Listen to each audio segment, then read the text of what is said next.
अभी तो आप जो बोल रहे हो देश तक दिल्ली तक सुनाई देता है। अमेरिकन दुबई नहीं बोलूंगा तो अरे अभी तो लक्ष्मणगढ़ में बोलो जरा लोक कल्याण मार्ग में सुनी जाए।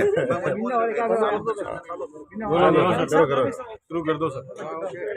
सबको सबसे पहले तो आप सबका हार्दिक स्वागत, अभिनंदन कि आप सब लोग पधारे। मैं थोड़ा सा आपके समय जो दिया हुआ था उससे देरी से आया, इसके लिए मैं क्षमा चाहता हूँ, क्योंकि कार्यक्रम था थोड़ा लंबा चल गया, देरी से आया।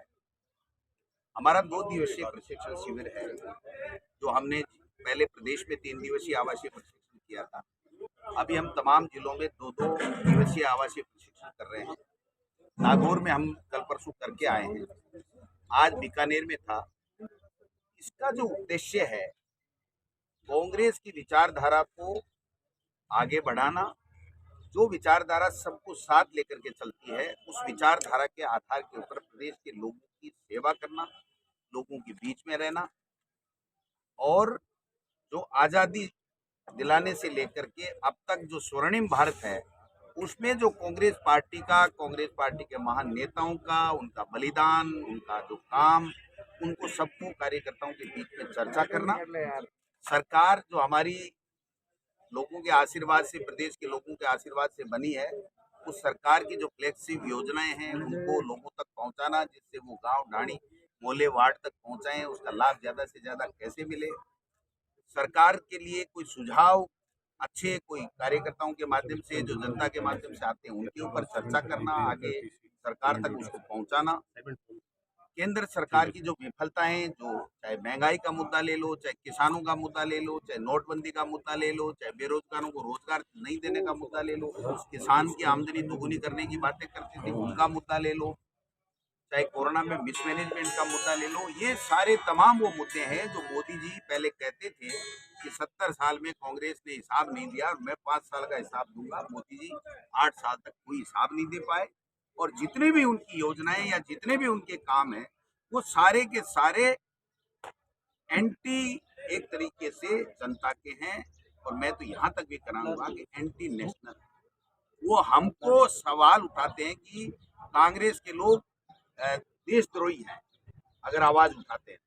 मैं उनको कहना चाहता हूं कि देश के लोगों ने आपको सत्ता सौंपी, आप बताइए, आप 2 करोड़ लोगों को प्रतिवर्ष रोजगार नौकरियां देने की बात करते थे, आपने क्या किया?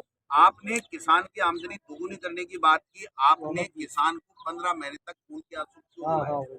आपने नोटबंदी, आतंकवाद, भ्रष्टाचार समाप्त करना के लिए और बैंक करेंसी नष्ट करने के लिए की थी। आप बताइए, आपने कितने आतंकवाद समाप्त कर दिया? कहाँ से काला धन ले आए?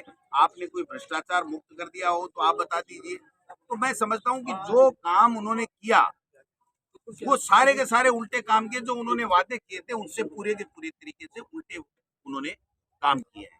तो वो जनता आज त्रस्त है। आज किसान, इनकी यूपी में ये हालत बिगाड़ दी कि इनकी मीटिंगें नहीं हो पाई, पंजाब में इनकी ये हालत हो गई कि इनकी मीटिंगें मोदी जी की नहीं पाई, और नॉन इश्यू को इश्यू बना करके ये लोग बाग देश में एक दूसरे के खिलाफ, धर्म के खिलाफ, मजहब के खिलाफ, भाईचारे के खिलाफ नफरत का माहौल फैलाते हैं। इसके अलावा इनके पास में करने धरने के लिए कुछ भी नहीं है। इनके एक साइलेंट सेना है जिसका नाम है आरएसएस। आप समझ सकते हो कि आरएसएस का व्यक्ति झूठ इतनी सफाई से बोलता है कि वो लोगों को ये समझाने में कामयाब हो जाता है कई दफा कि नहीं यार सच कहता हूँ। 18 साल के बच्चे को 80 साल का आदमी पैसा प्रणाम, ये इतने मीठे बोल करके झूठ और नफरत फैलाने का काम करते हैं। गौ का नाम लेकर के, गौ माता का नाम लेकर के सरकार में आते हैं, एक के घर में गौ नहीं मिले कि एक भी गौ की सेवा नहीं करता है। देश प्रेम की बात करते हैं और हिंदू मुस्लिम के आधार पर वोट मांगने की बात करते हैं। विदेशी ताकतों को लाल आंख दिखाने की बात करते हैं और चाइना में कब्जा कराते हैं। देश में बैंक करेंसी और आतंकवाद समाप्त करने की बात करके नोटबंदी कर करके और यूपी का चुनाव जीत लेते हैं, और लोकतांत्रिक रूप से चुनी हुई सरकारों को गिराने का षड्यंत्र और गिराने का जो काम करते हैं, प्रजातंत्र को खत्म करने का काम करते हैं, संविधान के खिलाफ काम करने का काम करते हैं, वो सारे ये बीजेपी और केंद्र की सरकार। आप बताइए कि किस प्रकार से जब भी चुनाव आते हैं तब उस स्टेट में जो प्रमुख विपक्षी दल होता है इनके खिलाफ उसपे ईडी के, इनकम टैक्स के, सीबीआई के छापे क्यों पड़ते हैं?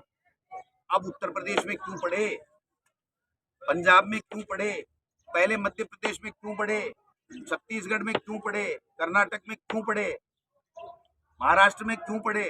कहीं नहीं है इनकी सरकार। ये डरा करके सरकारें चला रहे हैं, कोल्यूजन से क्षेत्रीय दलों को डरा करके। आप समझिए, पंजाब में इनका शासन नहीं, दिल्ली में इनका शासन नहीं, मध्य प्रदेश में हत्याया हुआ, लोकतंत्र की हत्या करके हत्याया हुआ है, राजस्थान में इनका शासन नहीं, छत्तीसगढ़ में इनका शासन नहीं, कर्नाटक में इनका शासन नहीं था, हत्याया लोकतंत्र की हत्या करके, उड़ीसा में इनका शासन नहीं, गोवा में इन्होंने और मणिपुर में, दोनों में लोकतंत्र की हत्या करके और खरीद फरोख्त करके और कानून की, संविधान की जो है धज्जियां उड़ा करके इन्होंने सत्ता मिला है। महाराष्ट्र में इनका शासन नहीं है। कहाँ इनका शासन?